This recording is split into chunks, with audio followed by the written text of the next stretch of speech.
Welcome to the Scoop World Order. It is a very happy Saturday to you guys as we celebrate the 4th of July weekend. Hope you guys are doing great.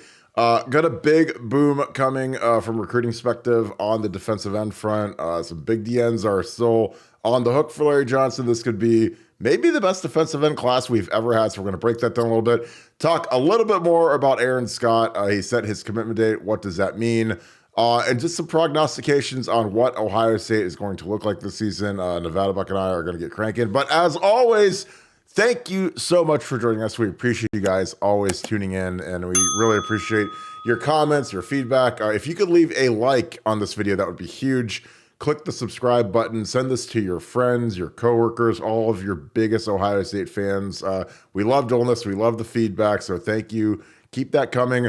In the comments down below, I want you to write who is the most important fish out there for Ohio State to land in recruiting. There are some big ones out there, big offensive tackle prospects, big defensive end prospects. Who do we need to get committed to make this class a special one?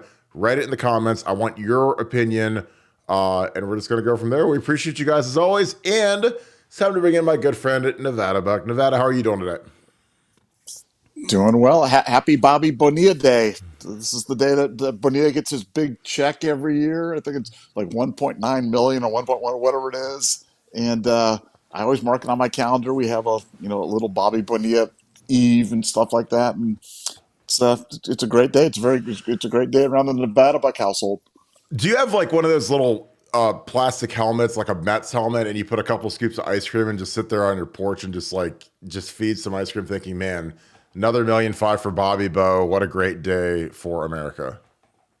Yeah, those little helmet Sundays were the best. Like that was like the original thing that you could get at the ballpark. Now they have last time I went, I got like the whole nachos, but it was in like the full size baseball helmet Sunday. I mean, and it was too many nachos. You know what I'm saying? That's a lot of nachos because those helmets are big. Those helmets are big, and nobody wears those helmets. They just sit there. But man, they can sure fill up a nacho plate pretty well. Yeah, and it's like when they give you like a Yasiel Puig game-worn helmet that he just got done taking batting practice in, and then they flip it over and dump your nachos and sour cream in it. Like, it sounds very appetizing, quite amazing. As we think of that image is something else. We're gonna get cranking here. Recruiting is really starting to pick up. A lot of kids are gonna commit before their senior years or their junior years begin. Nevada, where are we at in your viewpoint? What does Ryan Day have to do to continue to build this class? Obviously, the camp season is over.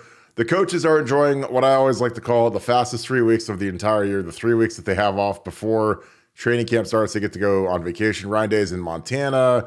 Every coach is on the first thing smoking that first day they can get out of there and kind of build up that goodwill with their family because they're going to demolish it once the season starts and the wives become football widows. But how are you feeling about Ohio State's recruiting at this point in the offseason?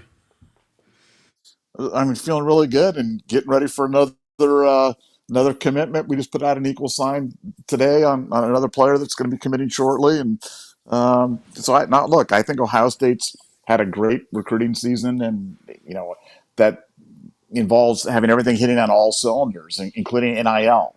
And I think they've got their act together on that. They've really kind of refined their recruiting pitch.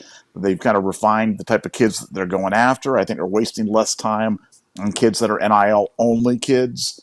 And I think Ohio State's in for a big recruiting season. And as you said, the calendar's moved up right now with all these official visits in the summer, which we never used to see before. You're going to see earlier commitments. You're going to see classes filling up quicker, and just everything's kind of moving at the speed of light, and it's not like it used to be for recruiting. So buckle up. Summertime used to be a downtime, not anymore.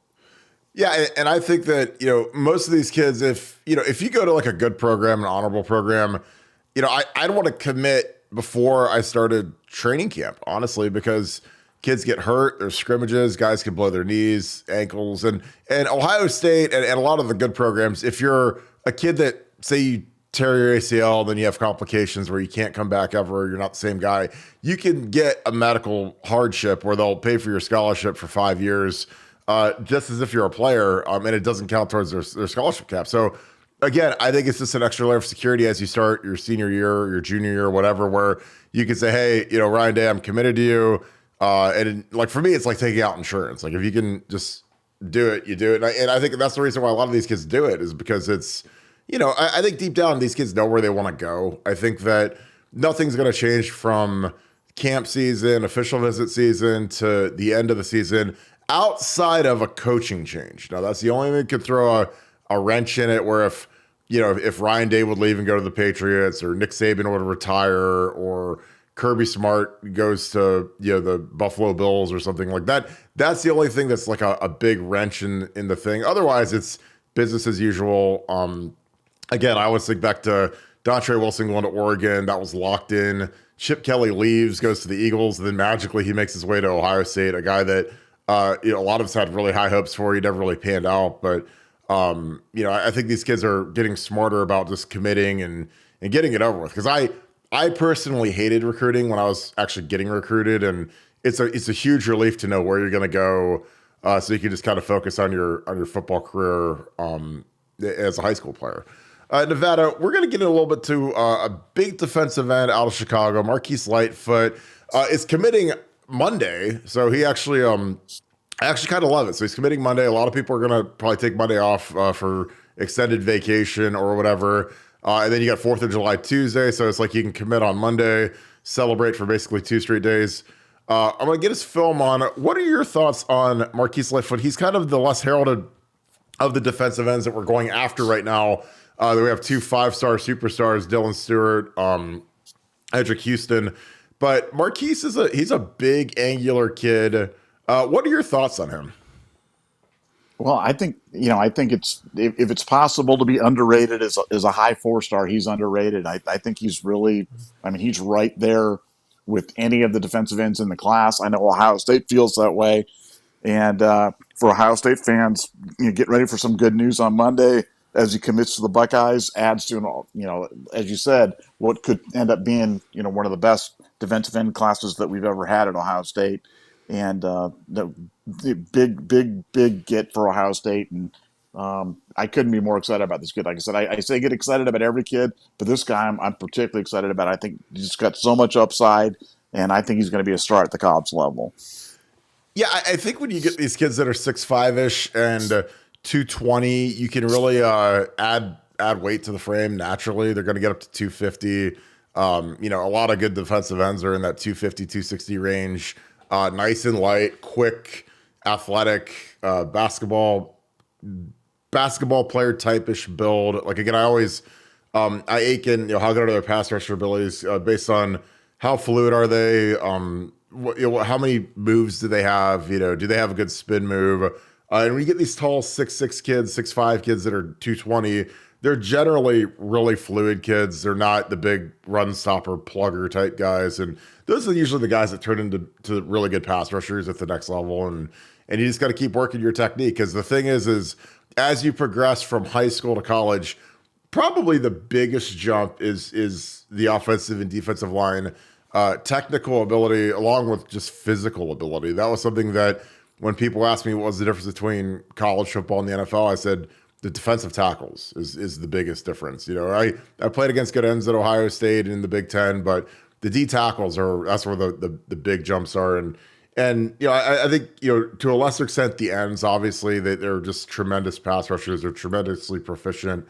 And this is a kid that it'd be exciting to see what he can do with Larry Johnson and with Mickey Marotti as these guys naturally grow. Because a lot of these really good ends that are these big pass rushers that are the 6'5", 245, 250-ish type guys that are pressure guys off the edge, they start off as 210-pound seniors in high school. And then, they over the next 3-4 years that they're progressing in college, they gain 30 pounds just naturally. Again, the biggest enhancement since I've been gone, 20, it's been, 15 years, whatever it's been, is the nutrition is unbelievable. And again, that sounds like such a small thing, but man, when they really dial in your nutrition the way that they do now, and they pre-bake all your meals and they pre-package everything, and it's kind of like mindless. You don't have to, where are my calories at, or what am I getting them from, or like when we played, like we were eating just garbage, we were eating McDonald's and Subway and that kind of stuff. And now these guys get like really good food, and they're they monitor their body fat much more proficiently than we used to. We used to do the bod pod, and now that's gone. They've got an even more accurate scan. So if you're gonna cheat on your diet, man, you're gonna get caught pretty severely by what Mickey Marotti does and his staff does. So a kid like this with the nutrition and the strength program we have, it's got a lot of upside. Again, we're running his film in the background. You see a lot of pressure plays, gets upfield quick. And again, he's a guy that there's a good run stop. He's not scared to play the run. But Nevada, as we watch some tape, what do you like about this kid so far? Well, like you said, I just, I like defensive guys that can run. And I think the new age defensive players, much like in basketball, where you're all, everybody in basketball is looking for those 6'7", 6'8" wings that can, shoot and play defense, and the long kids. I'm same thing here at defensive end. You're like, I like those guys that are tall, that have that big arm span, that can get off the ball, that are fast, because those are the guys that used to confound us for years when we were at Ohio State, when we played those teams from down south. We're like, man, we need more players like that. Well, this is one of those guys. It's a guy that can really bend, can really get around the corner. It's got that speed, got that flexibility. And look, I think it's the type of guy who's a difference maker potentially for Ohio State, and that's what you need on. We didn't have enough of those last year. If anything was evident for Ohio State on defense, what you need on defense, you need guys that can make plays. And you always use that word, but what are plays? Well, plays are negative plays, plays are turnovers, plays are sacks, plays are those type of plays that are drive stoppers, and we just didn't have enough of those guys last year. JT and Jack were a little bit disappointing last year. Our defensive backs had no interceptions. So I think guys like this can create turnovers at multiple different levels, and I think that's really going to make the difference for Ohio State's defense in the future. So I love getting guys like that, because I think they're the exact type of players you need in 2023. I agree. I think that the pressure players are the guys that get paid the most in the NFL. They're the guys that I always go back and look at 2018. People talk about that 18 year where Gray Shadow got fired by Ryan Day when he took over in 19. We had that awful loss to Purdue. But, when you started that season off with Nick Bosa, we played that TCU game. I mean, Nick was just wrecking shop. Like, you wonder how much different does that year finish up if Nick Bosa doesn't get hurt and then opt out the rest of the season after he had that injury. Because, again, you see the impact of pressure players and then not having pressure players. Like, that 19 defense was, obviously it was extraordinary, but it was led by Chase Young, who, was the unanimous defensive player of the year, unanimous All-American, second pick in the draft, a guy that, hopefully he gets healthy and get back to his form that he was at in college. But, when he was in his rare form in 19, that was the engine of the entire defense, was his pressure.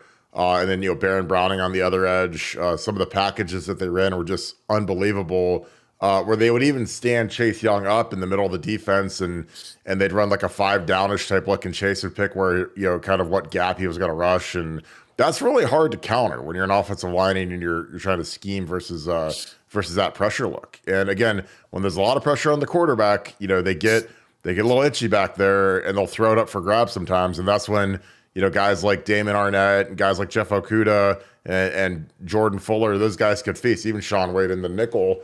And that's something that we just didn't have last year. And again, do we have the talent? Yeah, of course. Like JT Tuimoloau and Jack are as talented of a pair as there is in the country. But, again, like I don't think it was as much Jack's fault, just because he was playing the Jack position and he didn't get as many snaps as I thought he deserved or should have gotten. And JT, frankly, just was inconsistent. Like, he had obviously the massive Penn State game, but you delete that game, the stats from that game, and it was just kind of a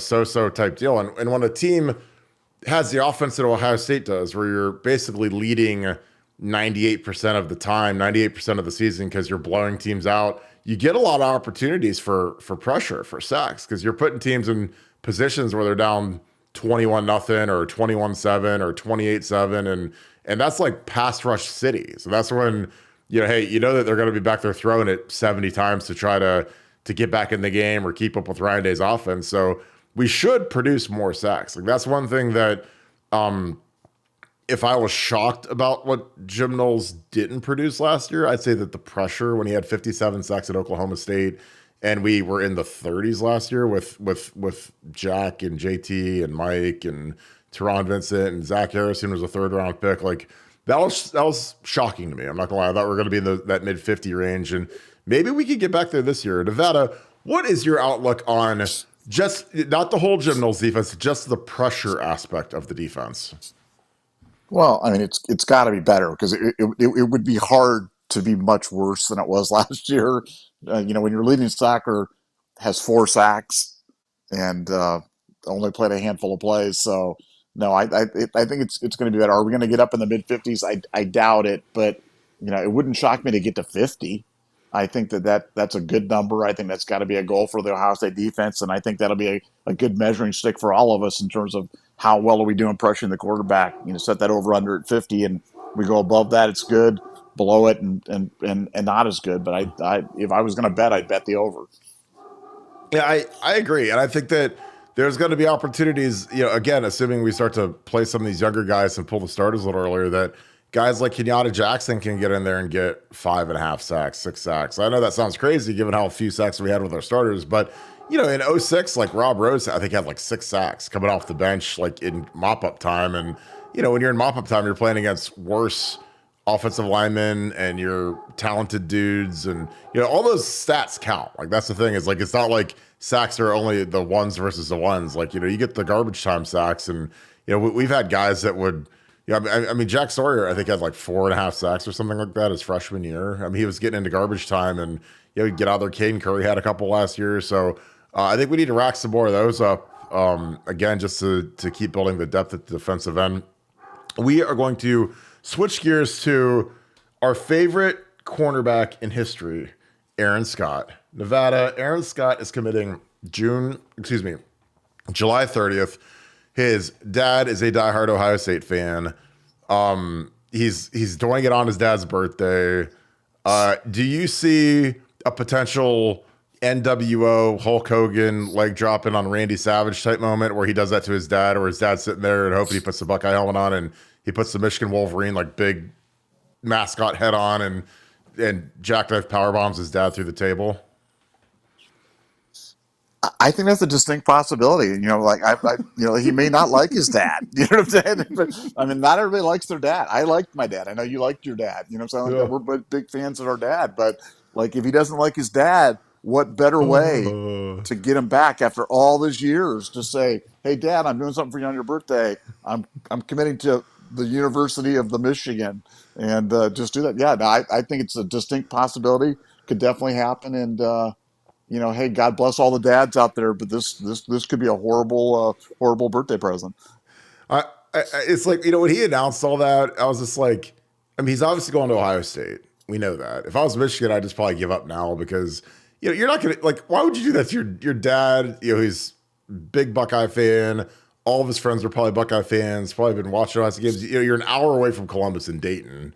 And then all of a sudden you're like, well, you know what I'm going to do to my dad? I'm going to commit to the team that he hates more than any team in the world just because, on his birthday. And honestly, if he did that, he'd probably become my favorite player ever because that would be the funniest thing I've ever seen in my life where it's like one of those commitments gone wrong. Like I think it was Darnay Holmes was the kid that committed at the Army All-American game and like his little nephew was like pointing at the Ohio State hat. And he was like, pick Ohio State, pick Ohio State. Then the kid like UCLA and like the little kid's like this. He's like all sad and upset. And it'd just be like one of those amazing moments in recruiting commitment ceremonies. We've had the mom that's angry that her son isn't going to the school that he wants or whatever. Or like Alex Collins, who went to Arkansas. His mom wanted him to go to Miami. He was from South Florida. He puts on the Arkansas hat. Then she like won't sign his release, like his like letter of intent because he was under 18 years old. Like some of those are like some of the funniest moments ever when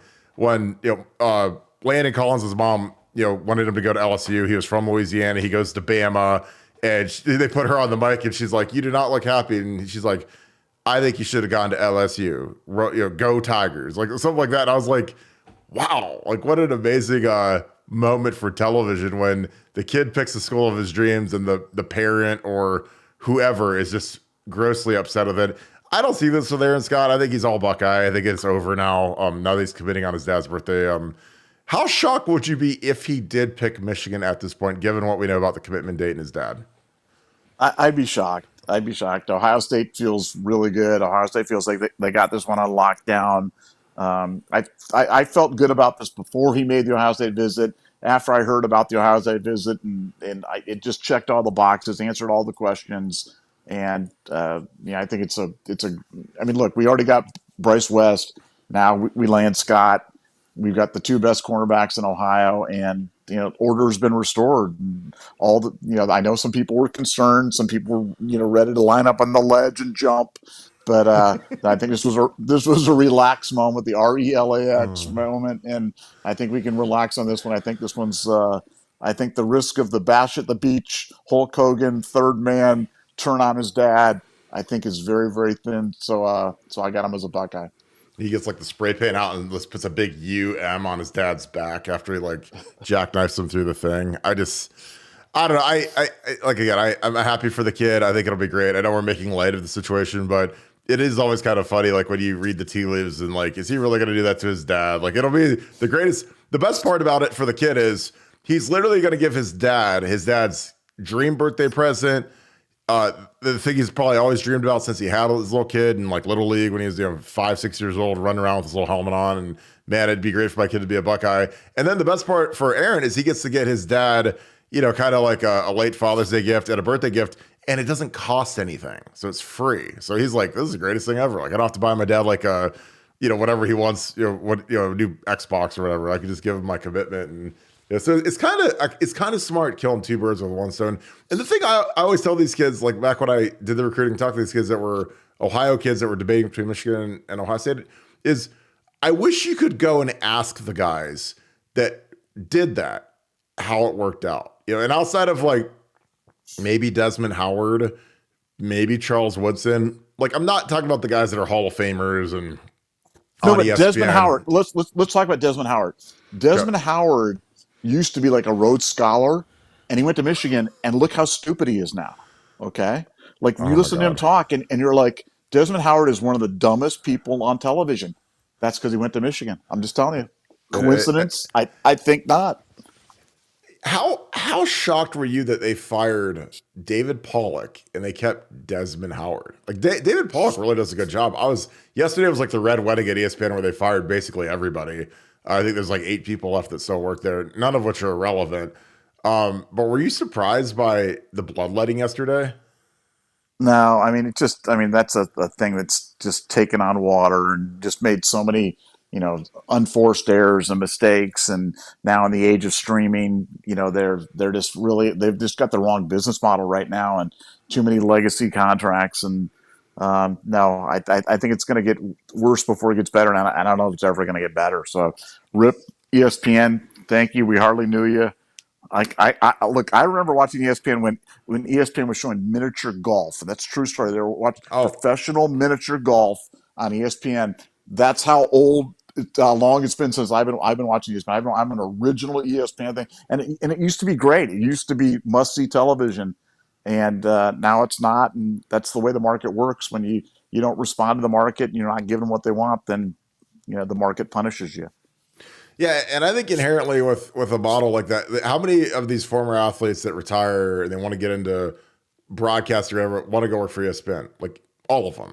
And when you've got guys that have been there for a few years and they're starting to get a reputation, like I think Jeff Van Gundy does a really good job on the NBA stuff. But those guys that they do a good job and they gain a following and people like watching them, they eventually want to demand more money and get fatter contracts. And then ESPN's like, well, we have to spend a fortune on college football playoffs and everything else. So let's go find Jeff Van Gundy for 80% off. So who's like a retired coach that we could put on there with Mark Jackson, who's an idiot and didn't put Nikola Jokic on his MVP ballot, which is maybe the most egregious thing I've ever seen in my life, given how he's the best player in the NBA and it's not even close. But I think that anytime you're going to one of those networks, there's always a younger, cheaper option. And unless you're a generational, like JJ Watt signed with CBS and Tom Brady signed with Fox. Like, unless you're like a guy like that, if you're just some ring ding has been who's trying to get into broadcasting, like there's always going to be someone younger and cheaper who they'll come behind you and take your spot. So that's enough to talk about the ESPN stuff. So Ohio State they're in their break right now. Summer conditioning is going on. These kids get a little bit of time for 4th of July before they get cranked back up with conditioning. Where are you at with this team right now, Nevada? Can this team win the national championship? Is this team going to be a little more defensive? I keep thinking that there's going to be games that this defense is going to have to steal for this offense because the offense got a lot of young guys, a lot of new people they're young, not necessarily young from an age perspective, like a lot of guys that are juniors and seniors, but they just never really played. Like guys like Josh Fryer and Enoch Vamahi and some of these guys that are going to be stepping in potentially to roles. Where are you at with this team right now? Look, I think it's going to be a defense first team. I think that's going to be a little bit of a change for us.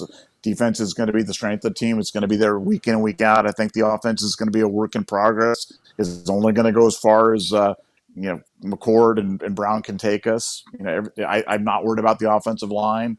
I am worried a little bit about special teams just because anytime you've got a place kicking type of situation, that always makes me a little bit nervous. And our schedule is challenging. You've got to look at that. That's all part of the equation when you're looking at what are your chances for the playoff, what are your chances for the national championship. I mean, like a team like Georgia has got the worst schedule that I've ever seen. I mean, to the hundreds of people that are just do yourself a favor. Later on when you're having a cold one or you have a couple of, just Google in Georgia football schedule 2023 and look at it and try to find any possible game they can lose. And it's, when you have a schedule that's that bad, you can pretty much pencil them in. And so I think for Ohio State, we're just gonna have to dodge some bullets early, get some guys up, and we're going to go as far as the quarterback's take us. I really believe it really boils down to that. I know people are talking about the line. Some people worried about the defense, other things. I really think it's going to all run through the quarterback. We haven't had bad quarterback play since the days of Bowserman, Bowserman and Belisari, the two Bs. But I think that's really the challenge. Can Ryan Day get these guys ready? Get them in a position to move this Ohio State team. I again, betting against Day and the quarterback position is kind of a fool's errand. So, I'm absolutely betting he's going to be able to do it, but it's my only real question mark I have for the team. And no, I mean, should this team be there? Heck yeah, this team should be there. I think this team is probably better equipped to win a national championship this year because our defense is better. And I think that, I know that offenses, have got to win. You've got to score in the 40s to win in the playoff era. But it's all about getting those opportunistic stops. And you just need those 3, 4, 5, 6 stops per game and outscore the opponent. I think this defense is equipped to do it. And I think that's why this team's probably better equipped than last year's to win the national championship. Yeah, I agree. And I think that, if Ryan Day, if I could, look Ryan Day in the eyes, hey, you got to get the team to be more physical. That's the biggest thing that's an issue. And when you're going to South Bend and you're going to Camp Randall and you're going to Ann Arbor, the chuck and duck high flying stuff is great. But if it's cold and windy and rainy and crappy, the things that travel on the road with you are a physical running game and a great defense. And those are things that, when you need to go steal a game, like when you've got that running game that can just eat up clock. And I know that this is very anti chuck and duck, high flying offense. But man, if your defense is struggling or, the other team has a lot of momentum, the quickest way to kill momentum on the road is run the ball right down someone's throat. And again, it also takes pressure off of your quarterback. It takes pressure off your offensive line when you run the ball because, O-linemen inherently all love to run block. They love to punish people. They love to come off the rock. There's less stress and pressure when it comes to run blocking versus pass blocking, which is something I don't think anyone has ever done it. They'll tell you, if I can come off the ball and just inflict my will on somebody and just pound them for, 2-3 quarters, eventually they break. And our defense did that last year where, they didn't do much in the first half, but there's this cumulative trauma that builds up in a game and you can feel it. And we used to do that to teams back in the old covered wagon, Jim Tressel run ISO and off tackle, 60 times a game era. Especially like in 2007, my senior year, we didn't have Troy Smith anymore. We didn't have Ted Ginn. We didn't have Gonzo. So we had to reformulate and just run Beanie Wells basically to death because that was what we had to do, and we won a lot of games, went to the national championship game.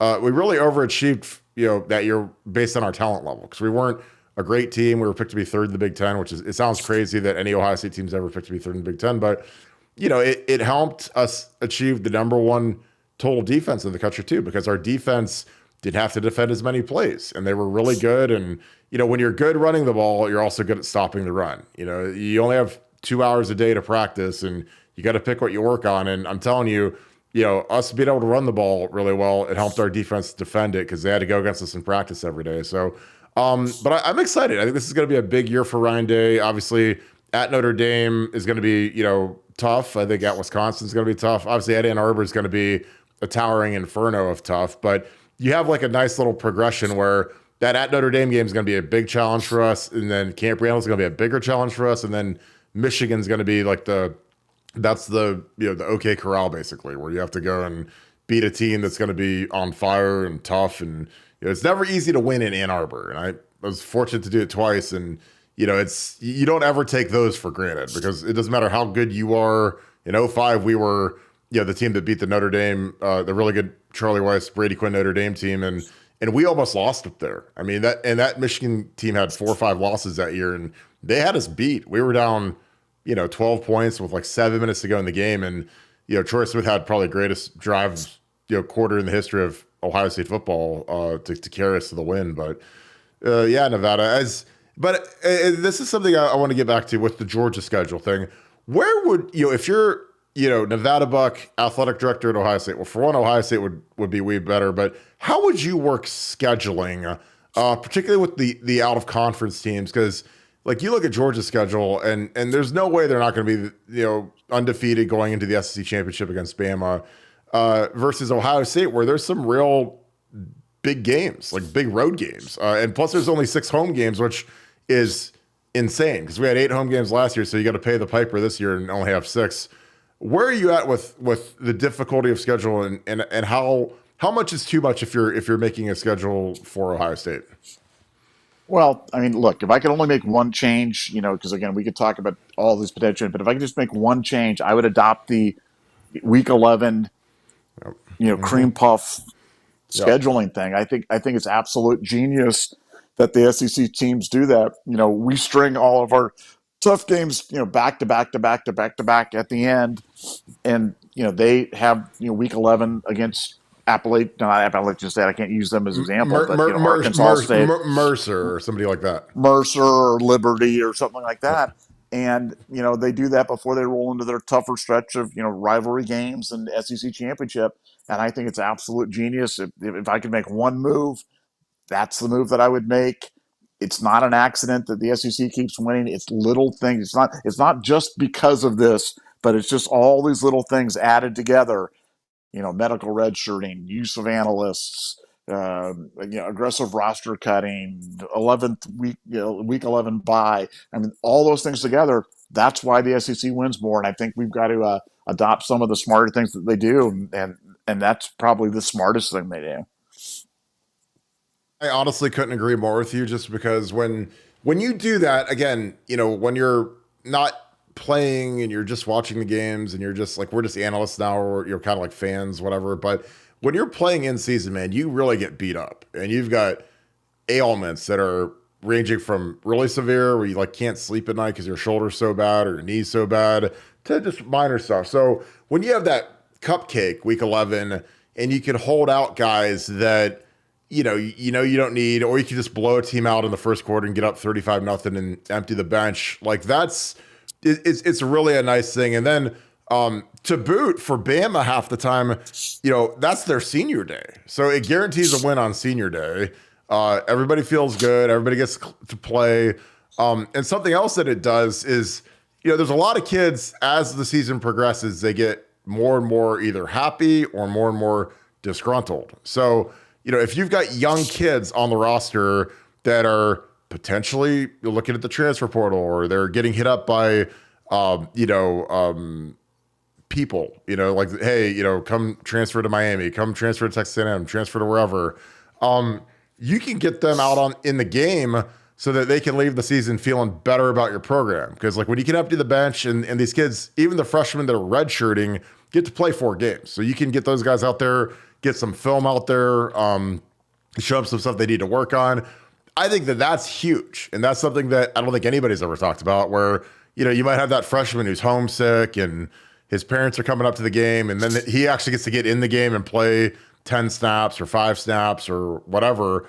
That's just another ancillary benefit where it's like in the Big Ten, like with Ohio State, it's like those young guys don't get to get in when you're like, you know, Wisconsin, then Iowa, then Penn State, then Michigan, like those young guys have no chance of getting in those games because those games are all going to be really close. You know, maybe at the very end they might get a snap or two, but when you're playing, you know, Florida A&M or Mercer or whatever, you're gonna, you know, dog walk those teams, and by halftime, you know, none of your starters are going to be left in. So the second half is almost kind of like a glorified spring game.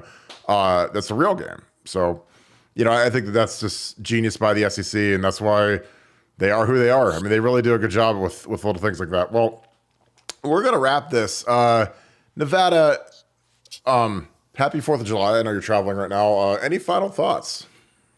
No, just look for the Lightfoot commitment coming up here in the next 48 hours. Good news potential for Ohio State, and a good way to celebrate the early 3rd of July into the 4th of July. A little Independence Day commitment for Ohio State. Good news on the horizon. Yeah, it's excellent stuff. Well, appreciate you guys tuning in Saturday afternoon, a little earlier. But again, as always, we really appreciate all your feedback. Need those comments, and I need you to shout out where you're from, but comment, what recruit do we really need to get locked in as we head down the stretch to signing day? It's coming. A lot of a lot of July announcements coming, August announcements coming. So it's going to be a big stretch for Ohio State. If you enjoyed this content, please click like. Also click subscribe. And if you enjoy our live shows, click that bell so you get the little alert. I know a lot of you guys are doing that because I see a lot of the regulars in here. Shout out my man Brass Tax. Shout out some of you guys. Again, just appreciate you guys always being in here, always bringing the heat. You guys always bring great information, great questions. So we appreciate you guys so much. If you enjoy this content and you really want to get the best coverage for Ohio State football, BuckeyeScoop.com needs to be your new home. It's a fantastic Father's Day gift. If you didn't get what you want, or you know, whoever your kids, your wife didn't get you one, just say, hey, this would be a great present for me. Happy belated, great Father's Day gift. BuckeyeScoop.com. We are cranking. Bill the Bank Green has been killing it. The Oracle has been killing it. He has his recruiting prognostications up, and some more conference realignment stuff is coming this week. So we have a lot of great content for you guys. So if you enjoy this, that is where we kick it 24/7. We'd love to have you join our little Scoop family. So thank you guys so much. I hope you guys have a great rest of your weekend. I hope you guys have a very safe and fun 4th of July. Celebrate our independence. So if you guys have those fireworks, make sure you light them and run away. So we appreciate you guys. I hope you guys have a great rest of your weekend. Thank you, Buckeye Nation. And thank you especially to the Buckeye Scoop family. Thank you guys for all you do. Appreciate you. You guys have a great rest of your day. Go Bucks.